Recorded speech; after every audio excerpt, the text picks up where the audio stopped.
Phil Hendrie Show, 1-800-449-8686. And while we're not putting any calls on the air tonight, we are taking calls from people. Mike's talking to people about the show, and we're talking about our show tonight, and we're playing some cuts from our best of CDs going back to 1994. And I mentioned that we're not going to do another CD, and we're not. But that doesn't mean that we're not going to release more show material. What we're going to do this year, I guarantee, and when I say this year, I mean the year 2000. So we've been coming out with best of CDs. What we're going to do this year in the year 2000, I guarantee will be completely, and much like everything else we do on this show, will be completely and utterly unique. You can't even guess what it is we're going to do, and I'm not about to spill the beans because radio being radio, as soon as I open my mouth and say what it is we're going to do, 50 million other guys are going to do it. So guess what? It's a big secret, but come September, October, when we start to release our new best of material, it'll blow your stuff away, man. Oh, yeah. Okay.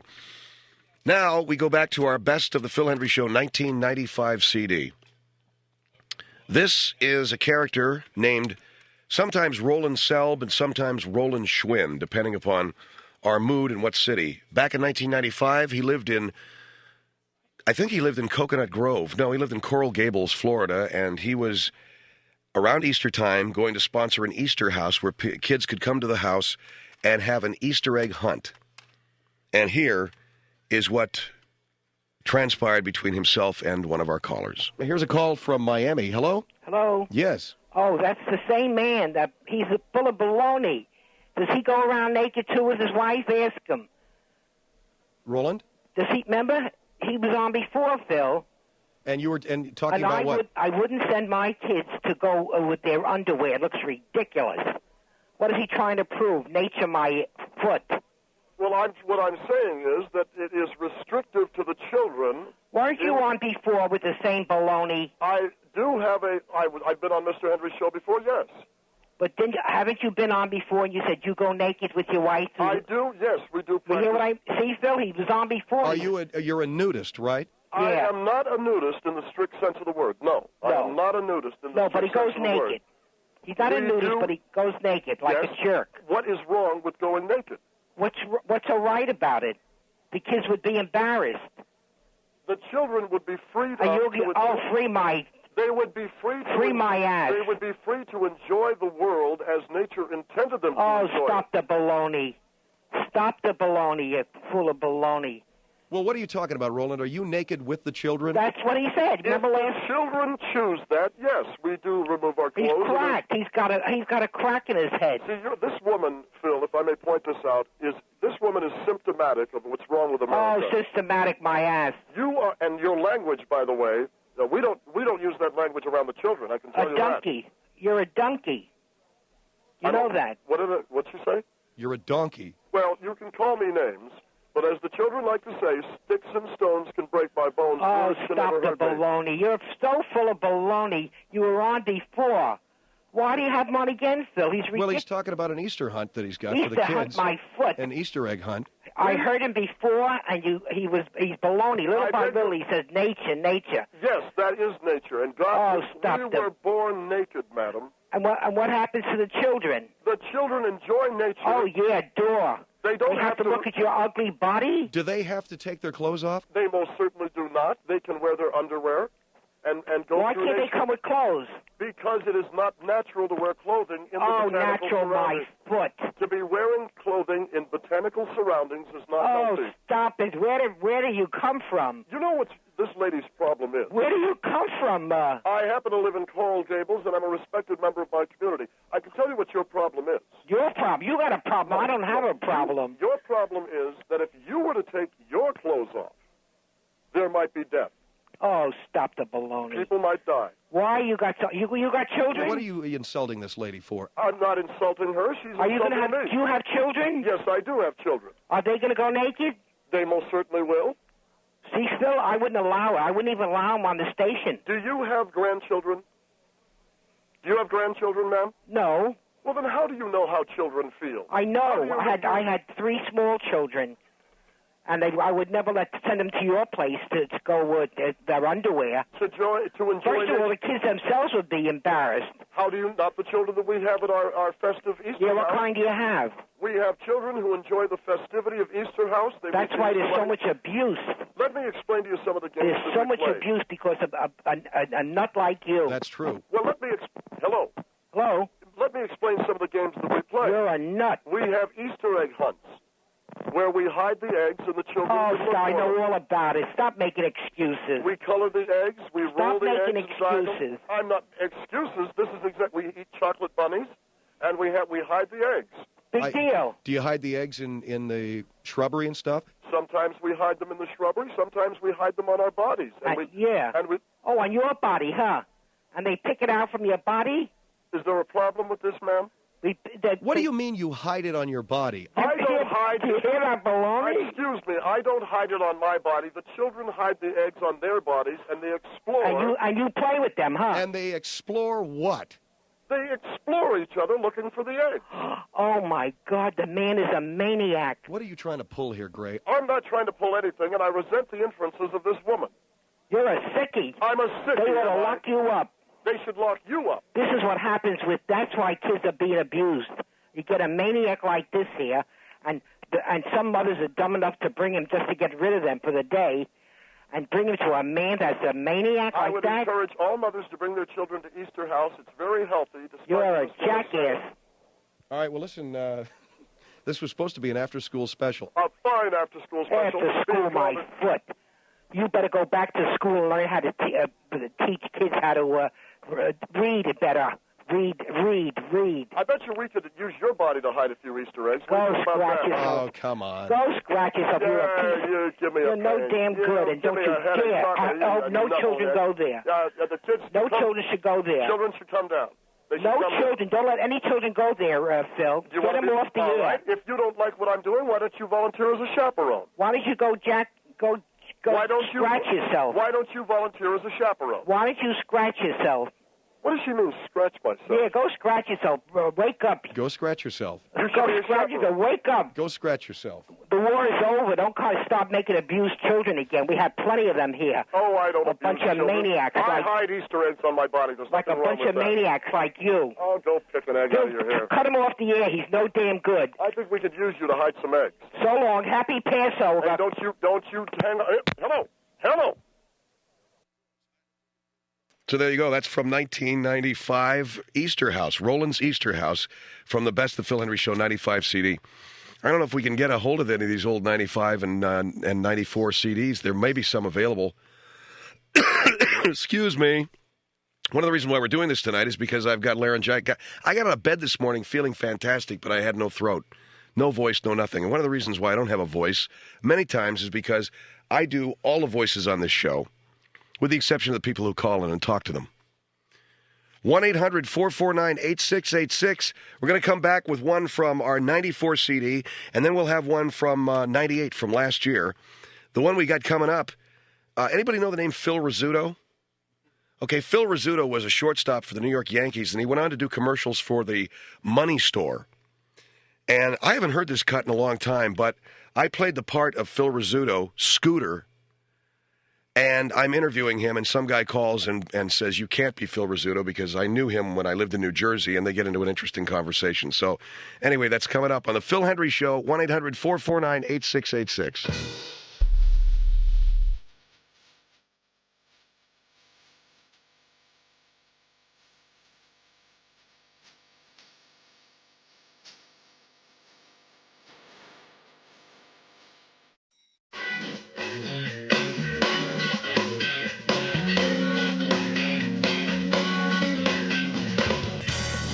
Show at 1-800-449-8686. In the movie Sixth Sense, little boy says, I see dead people.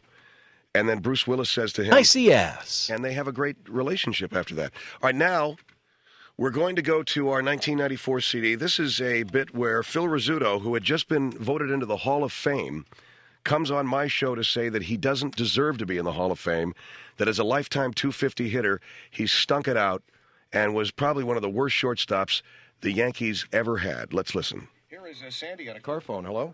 Hey. I can't believe it. How you doing, Phil? Yeah, good. How are you? Good. I'd like to speak to Mr. Rizzuto. Yes, sir. Hi, Phil. Yes. This is the guy you taught baseball back in Hillside, New Jersey. Is that right? What's your name? Sandy Walkman. Sandy Walkman. Never heard of you. Yeah, I know, right. And you know what? Phil, you're doing yourself a disservice because the Yankee fans respect Mr. Rizzuto, and this man is not Phil Rizzuto. Oh, baloney. Yeah, baloney. First of all, Rizzuto's a gentleman, and he doesn't talk the way you're talking. Prove that I'm not Phil Rizzuto. I can prove I'll it. give you $1,000 if you can prove I'm not All right, Phil before Rizzuto. you worked in American Shops in Route 22, where was the American Shops located? Off of Route 22 near Bayonne. Wrong. Oh, yes, And it's who right. did you work with in American Shops? It's right. I got the picture with you and Gil Hodges and myself signed. See, this is the reason why I shouldn't be in the Hall of Fame, Phil. Listen to these people. The fans that I've developed over the years, they haven't got a brain in their head. Right. Rizzuto. And first of all, Phil Rizzuto wouldn't say he stunk because he knew that he was the best shortstop the Yankees ever had. I was and the not. best. He buried Pee Wee Reese, and Pee Wee Reese was great. Shortstop, Tony Kubek was the best shortstop the Yankees ever had. Yeah, right. Absolutely the finest. Oh, yeah, and especially when you hit in the throat with a ball, right? About baseball. That's when he was good, right? Tony Kubek was the finest, and I got to deal with these Yankee fans who don't know anything about baseball. Hey, you don't know anything about baseball because you're not even a damn Phil Rizzuto. My name is Phil Rizzuto. Right. Phil Rizzuto. Go ahead, prove I'm not. I just proved it. He's offering $1,000. All right, where did you live? What street you live on in Hillside, New Jersey? Elm Street. Baloney. Baloney. It's What did you live with Place, me? Mr. Rizzuto. What are you, my wife? It's You live with me? Place. Hey, where were you? Like living in the cellar? How do you know where I live? Well, I told you because we used to play ball. Because you were the fine gentleman who used to take a bunch of kids and teach them how to play ball. I hate kids. There's no truth in what this guy said. I can't stand their living. Yeah, right. And You I'll tell hate you something kids. else, Phil. This is the kind of stalking, psychotic fan that I've got to put up with. These guys that make up things. These guys You don't talk that way. They don't even know where they are. You know, they're crazy. 40, hello. Hello, this is Cool Hand Luke from San Diego. What you have on the air right now is an imposter. You're talking to an ex-Air Force Bullcrap. and private pilot with a Dakota. But this schmuck doesn't know. He doesn't know a runner from an elevator. Cool Hand my ass. Cool Hand, see exactly what you are, you alcoholic bastard. Get off the air because you'll kill somebody else. I fly out of Boston. You don't fly a damn thing, and you're so stupid you should have your license revoked. Where do you fly? I fly a Dakota. Don't you hear anything, you dumb alcoholic? You fly what? A Dakota! That's a crap airplane. Because it's a crap person like you who don't know how to fly it. I'll get a plane any day. And remember one thing, host. This guy is an impersonator, a fraud, and he's embarrassing KFI. What? A Dakota this guy doesn't exist. There's no such thing as a Dakota. You are so ignorant. I can't believe it. And I guarantee you got to be flushed down the toilet, and you don't even know the thing between 8 hours between bottle and throttle, you alcoholic bastard. What's your VFR? Hey, I'll tell you what mine is. You show me yours, you dumb turd. Don't know, do you? You dumb. Yeah, and I'll get it on the radio. And I'll tell you one thing. You must be flying for China. You know something else? I will puke.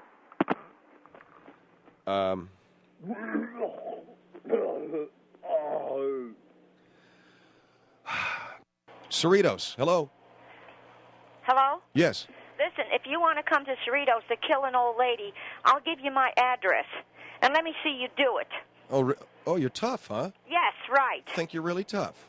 I think you are an insane idiot. That's what you are. Think and you're these really people tough, huh? that wasting their time talking to you, believing that all this so-called really tough, satire is the real thing. So you think you're tough, huh? You going to take me out with a karate chop? I wouldn't take you out. I wouldn't even touch you with a 10-foot pole. I'm going to come down you there. You aren't worth the time of day. You're a scumbag. I'm coming down there. That all right. stupid girlfriend of yours. I'm coming down. I'm coming down. Oh, okay, that's it. Now she's dead. Now she's dead. Go ahead. Would you get my truck warmed up? Have Sheldon just go. Here are the keys. Just go.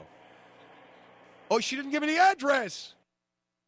Wow, that says 9 minutes on there. Oh, I know why. You want to know why? Because there's a hidden track on that CD. That's from the CD. That's from our first one in Los Angeles, still on the air. And that was Cerritos Part 2. That girlfriend, by the way, that the woman says your lousy girlfriend turned out to be my wife, Maria. At the time, Maria had a radio show on the weekends. And this woman, that lady in Cerritos, apparently is one of those chronic callers who she hates everybody, and she calls all the hosts, and they're all dogs and assholes and Republicans or Democrats or whatever it is that she doesn't like. But we did have a hidden track on the CD, and it turned out to be our wedding vows. Do you want to hear that? Would you like to hear that? Oh, Melissa, you never heard our beautiful wedding vows. After the break. Oh, after the break? We got about a minute? Well, then screw it. You're not going to hear it, Melissa. No, we'll do it. We'll do it. We got married on the Queen Mary. Bill Handel, our morning guy at KFI in Los Angeles, was the minister. A Jew. May I have your attention, please? Oh, wait a minute. Whoa. A Jew wearing a Benedictine monk robe. And Tim Kelly, remember Tim was standing there with a staff and a hood. Looked very gothic. And don't you remember? Oh, Schaefer wasn't there. That's right. He wasn't invited. I forget. Those are the days before Schaefer and Taylor. You guys were where? Face down in a gutter someplace? So we'll have that when we come back. Tonight we are running the best of the Phil Hendrie Show from a variety of CDs that we have put out over the years from 1994 to the present. You just heard a cut called Cerritos Part 2, a lady calling from Cerritos, California, from our 1997 CD, still on the air. And before that was a cut from A Chilling Day for Talk Radio, our 1998 CD called Cool Hand Luke. That was a guy who was calling in to talk to Art Griego, a drunk pilot, who was commenting on some plane crash, and apparently this guy flies a Piper Cub, but doesn't know any terminology, so this guy had called in and was reading him the Riot Act. We've also got on our 98 CD a very interesting phone call we got from R. Lee Ermey. If you saw the movie Full Metal Jacket, if you've seen Mississippi Burning, I don't know, there's tons of films that he's been in. He's a former Marine Corps drill instructor turned actor, and the opening half of the movie Full Metal Jacket, which is really the best part of the movie, is all R. Lee Ermey as the drill instructor, and he is training these young recruits on Parris Island in the Carolinas. And he is on this CD. I don't know that we can play this because it was replete with obscenities. Not that I minded, but maybe some of our affiliate stations would. So we're going to have to find a way to play this and beep out some of those words if we can. And maybe we won't be able to. Maybe you'll just have to somehow find your way to a 1998 CD. It's the Phil Hendrie Show, 1-800-449-8686. Next week, we do our radiothon here from 7 to 10.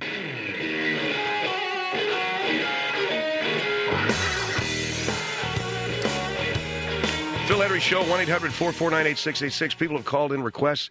They want to hear Skippy and Frank, Craig. And they want to hear some Bobby Dooley. And we've got some Bobby Dooley.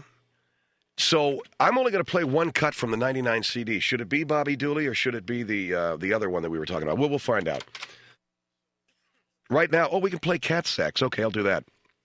Right now, because Melissa hasn't heard this hidden track from our 1997 CD. This is when Maria and I were married in July of 97 on the Queen Mary in Long Beach.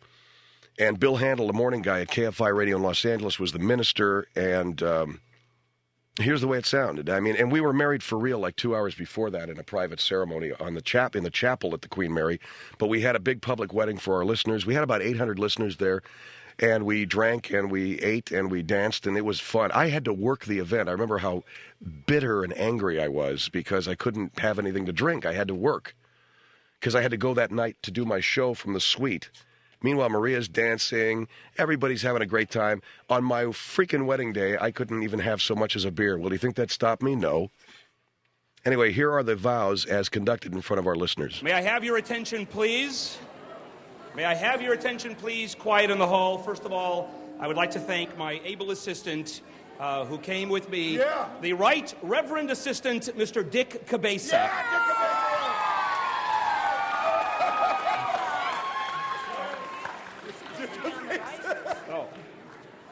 All right. No. If we may begin.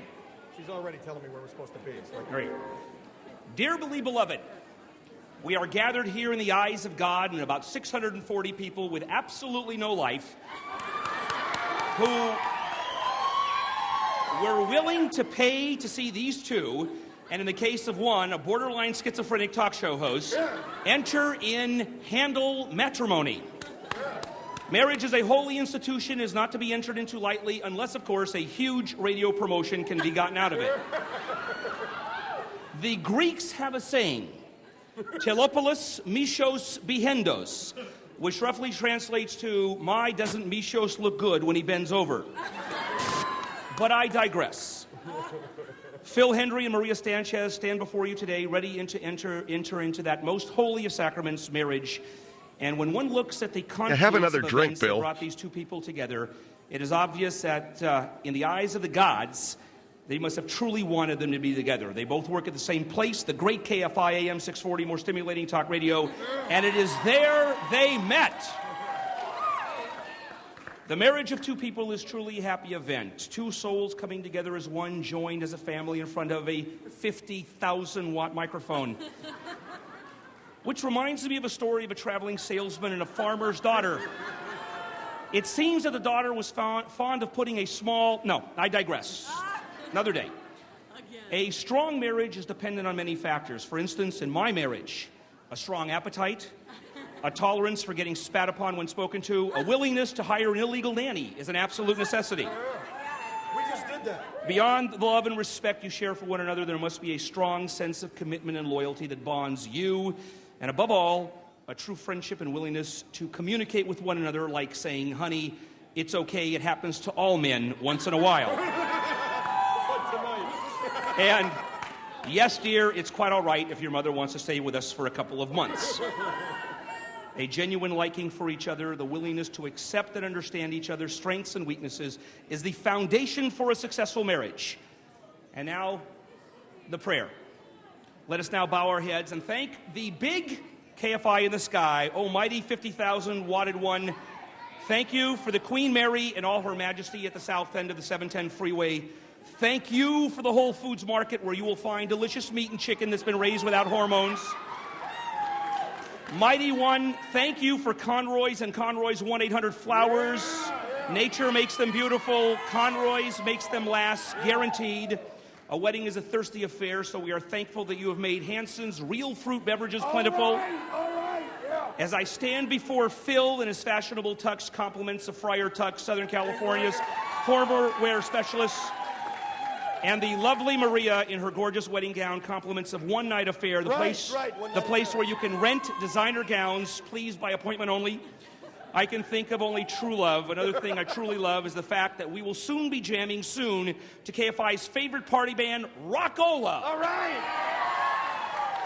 And special thanks to Madame Saliva's Massage Parlor and Exotic Cheese Emporium, whose special number 17 has kept Phil Hendrie calm in the days leading up to this blessed event. And to Raul, Miss Sanchez's pool boy, for his many and varied services, which have served to keep Maria smiling from ear to ear in the hectic weeks leading up to this day. Raul. Amen. Amen. Now, Amen. tonight, as you exchange the vows of marriage which unite you as husband and wife, let us reflect upon what just this vow means. Denise from the Hair Grove. By definition, a vow is a solemn promise that binds one to perform a specified act, a formal declaration of such a promise or a pledge. The vows pledged tonight are a formal and public announcement of your deep and devoted love and commitment to each other. Before the formal vows are taken at this time, I would like to ask if anyone knows of any reason that these two should not be joined together in holy matrimony. Speak now or forever hold your peace. Yeah, it's your sister.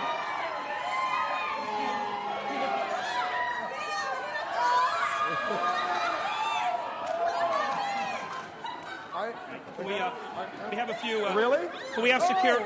Can we please have security take this young lady away, That's please? what basketball is. Okay. Security, can you... Yeah, I lost the baseball. Oh, wait. Thank you. No, wait a second. Okay. I lost now, it. Wait. No, please. Yeah. We're ready to go. No. We're ready to go. Phil, Maria. If there is nothing further, Phil and Maria, please... Folks, this is a real wedding, okay? A real wedding. I am not joking. Right. Now, if there is nothing further, please repeat after me.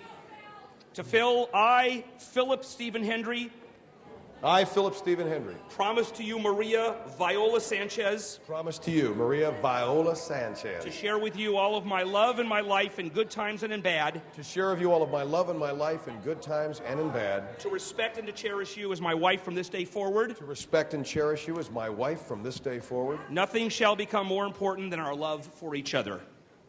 What? Nothing.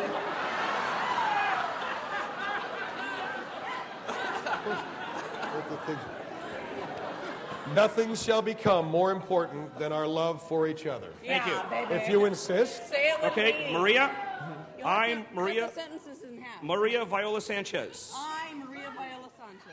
Promise to you, Philip Stephen Hendrie. Promise to you, Philip Stephen Hendrie. All of my love and my life in good times and in bad. All of my love and my life in good times and in bad. To respect and to cherish you as my husband from this day forward. To respect and to cherish you as my husband from this day forward. Nothing shall become more important than our love for each other. Nothing shall become more important for our love from this day forward.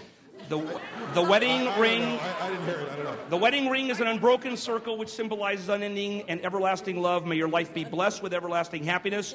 Groom, would you please place the ring on the third finger of the left hand of the bride and hold it there while saying these words to Mr. Hendrie. Repeat after me. As I place this ring upon your hand. As I place this ring upon your hand. May our separate lives become one as we commit our everlasting love to each other. May our separate lives become one as we commit our everlasting love to each other. All right, Maria, same thing. Repeat after me, please. Okay, but you have to divide it up better. All right. Listen to this. He's telling them what to do now. You have to divide it up better. As I place this ring upon your hand. As I place this ring upon your hand. May our separate lives become one. May our separate lives become one. As we commit our everlasting love to each other. As we commit our everlasting love to one another. And now. Well, that's me. I'm sorry. And now, Hanson's would like to bring you this Denise announcement. from the Hair Grove. And Denise from the Hair Grove did the hair, for crying out With loud. all of the blessings of the family, the friends, and the listeners who are present, under the authority vested in me by the state of California, for which I paid $10 to some sham church, but it's still perfectly legal. All right, yeah. And in the name of any God who would look down upon the ceremony and not destroy us with a bolt of lightning, I now pronounce you husband and wife. Kiss me, baby. Let's talk to Sylvia here in Boca. Hello. Hello? Yes, ma'am. Hi, I'd like to respond to Margaret. Yes. About these functional things that are to be given for Mother's Day. Could you speak up, please? I'd like to respond to Margaret. Yeah? About the functional things that she recommends for people to give. I'd like to respond to Margaret. Okay, go ahead. I want to tell her that I'm a gal going on 76. Oh, my God. And believe me, honey, I don't need any pots and pans. I don't need any functional underwear. I'd love some lovely silky things. Oh, who I'd are love you some kidding? nice perfume. Darling, who are you kidding? What do you mean kidding? Don't you? Who are you kidding, baby? Darling, you're 76 years old. And, baby, I don't look it. I don't look it either. Honey, be honest with me, all right? What? Be honest with me for a moment. I'm will you? honest. Go ahead. How low are they hanging? What? How low do they hang? Not very. Oh, come on, will you, please? Come on, Margaret. Come on. These are women. What is so terrible about giving mothers perfume? Pretty lingerie, pretty underwear, There is lovely nothing, earrings. Darling, there's nothing. What do I need pots and pans for? I've done that stuff. Are you still married? No, I'm a widow now. Well, can't you get another man? I can get all I want. Well, then, darling, when you get a man in your life, and you know this, he's going to want a home-cooked meal. He's going to want to have his socks done and his underwear done. What are you going to do for him? Honey, I don't know where you've been, but let me tell you something. I've already paid my dues. Well, I know you have, darling, and you have some wonderful children, I'm sure, correct? I sure have, and All I certainly don't expect any perfumes. What about I don't expect any dishes. I don't want any pots and pans and functional underwear. I think perfume... Give me the silk and satin stuff, baby. You got to be kidding me. You go out on the beach, and there are people who I are don't go to the beach. Do you wear... I know enough about that. Do you wear a two-piece or a one-piece? I'm not going to the beach. I happen to have had some surgery, and I don't feel I should expose myself. I know enough about that. That's what I'm talking about, darling. I'm talking about that. These women go out to the beach, and they've got the gut hanging out after 15 children. But why are you dwelling on that? All right, let's get to the other stuff. Let's get to the other stuff. I'm talking about what you're saying of giving Mother's Day gifts. I think what's wrong with a gorgeous bottle of perfume? There's nothing. I love perfume. I think perfume's wonderful. But for you, you're 76? You bet. All right, I would recommend for you the good... No, I think silk panties are wonderful as long as at your age you have padding there where you need it. Come on. I don't know where you've been. Come on, darling, I think at 76, this is a different let's world. face reality. You can have a very nice, sexy pair of panties so long as you have a receptacle close by. It's a different world, and they fit well. I still want to smell good. I want to look good. Of course you do. I don't want to be functional. I've done that stuff. Of course you do, darling, but I would recommend very nice silk panties that come with the bucket, that come with a little receptacle. Oh, what do you mean a bucket? Come on, where you been? Where have I been? I live in the world, darling, and I you know have? At well, let me tell you, I've been around too, kiddo. And you better change some of your ideas. A nice flannel, okay, that's enough. A nice canvas house coat, I think, would be very nice. Well, certainly a house coat, but get me something sharp. All right, let's go to this other. Thank you very much, Sylvia. Goodbye. Goodbye, dear.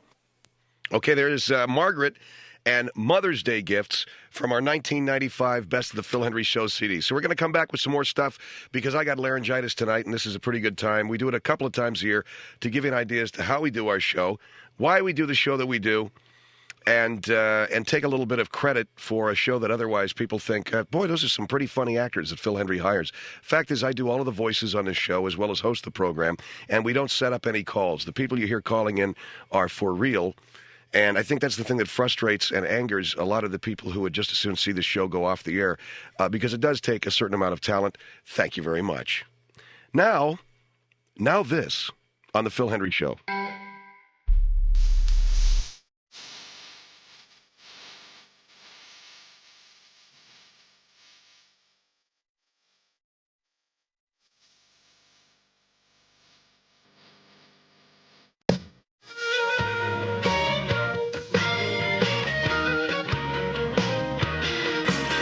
Phil Hendrie Show, 1-800-449-8686. We had a request for Bobby Dooley. She's the president of the Western States Homeowners Association. This is from our 1998 CD, Chilling Day for Talk Radio.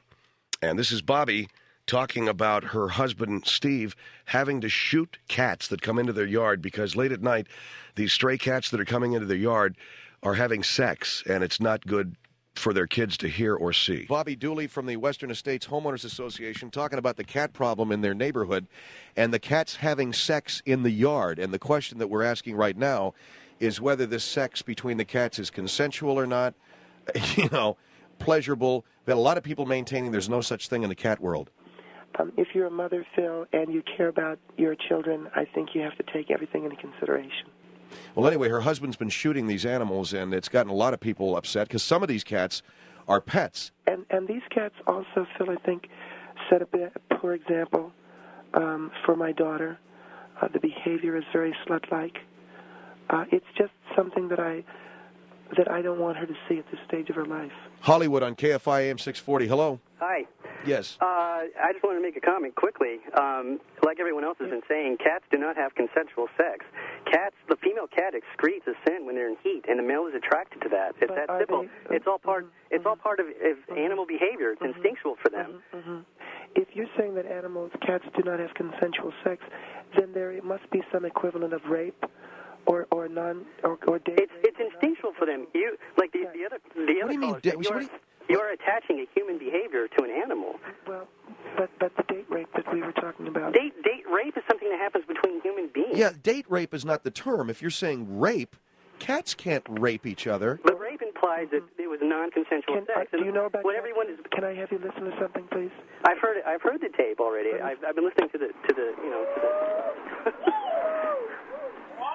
Doesn't that is okay. If you want to question how it sounds to a child, that is one issue, and I can understand. Well, let me finish. I can understand why you'd be concerned, about your child hearing that. But that is the sound that a cat makes. I watched the male push the female down.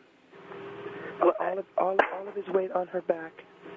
But okay, now you implied that the cats were doing it doggy style, to use the crude term, and that. Now you're saying they're doing it missionary? Well, she was on her back with her legs spread. Yes.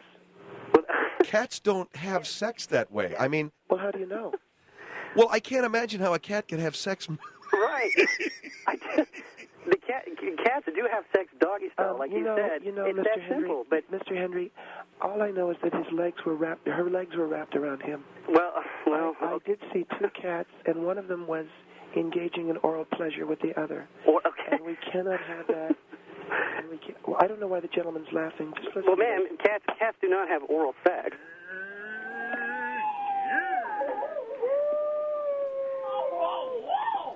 Ma'am, that's what I'm talking about. Cats do not think this on the same level as humans. Why would the female be sitting on top of the male cat, lowering and raising herself? I'm imagining what's happening is... I saw her writhing her hips and rear end on top of the male as he had his paws on her hips. What are you talking about? He had his paws on her hips. Ma'am, cat... All right, thank you very much. Well, I guess that was the end of that. So she hung up on us? Yeah, I think she hung up. Irvine on KFI AM 640. Hello. Oh, hello. Yeah. Yes, sir. How are you? I'm just the whole thing is kind of scary to me. I mean, what if my kids are doing something in the backyard that she took objection to? Is she going to take a pot shot at them? Well, Ms. Dooley, you're back. If you're going to laugh at me, these cats were engaged in bestial sex in our backyard. Yeah. And at one point I saw the male cat put his cigarette out on her ass. Yeah, right. Okay. I heard the cat say, "Take it all, bitch, meow." I just got here like in June, July, and I just started listening. And I don't know who you are, but I've listened to the Dolphins over the last 5-6 years, and you're a moron. I'm sorry, sir. I've been covering professional football for 25 years. Where, in the CFL? No, in the United States of America. Yeah, in the American, probably arena football. Now there's where Dan Marino would be good. In arena football? You cover. You're a moron. Nobody here in South Florida wants to listen to you. Hey, listen, you clown. You've only been here 2 months yourself. So well, that's right, but at least I know what I'm talking about. Yeah, watch you kiss up to all the Dolphin fans out there. I tell the truth. Hey, I can care less. You're trying to get in good with all them Dolphin fans. Hey, I'm a Dallas fan. All right, let's not get argumentative. I'm a Dallas fan, and I know more about football than you do, and I know all about those. Hey, I know about those Dallas rings. You couldn't possibly. Yeah, and that's the whole thing about Jimmy Johnson. But you're not telling the truth. I am telling the truth. I know Jimmy Johnson personally. I had him over to my house. Listen, I've seen the ring. And he handed it to me, and I looked at it. Uh-huh. And it had nothing in the ring about something about a duplicate copy or his owner's copy. No way. Oh, get out of here. No way. I know what he's talking about. Well, I don't know who to believe here. Well, you should believe me. Well, wait a minute. What? You don't know me. I'm a disinterested party here. You have no idea who I am. I could care less about this moron, this idiot. You can call me Sticks and Stones can break my bones. The worst thing ever gonna hurt me. Right. But I'll tell you something right now. I saw Jimmy's ring. Well, right. Well, first of all, it wasn't Jimmy's ring that you saw. That's number one. I did. He just got it in the mail. In the mail? Yes, they're damn right. It came in the mail? Yeah, well, they did deliver it from Dallas, right? That's right. Yeah, right. Pick it up in person. With a 29-cent stamp on it, right? No, it came in shirt. You're a moron. You're the moron. No, I don't want to talk to you. Hang up the phone. Hang up the phone. All right, I got to run. I got to go. Somebody's got to go. Phil Hendrie.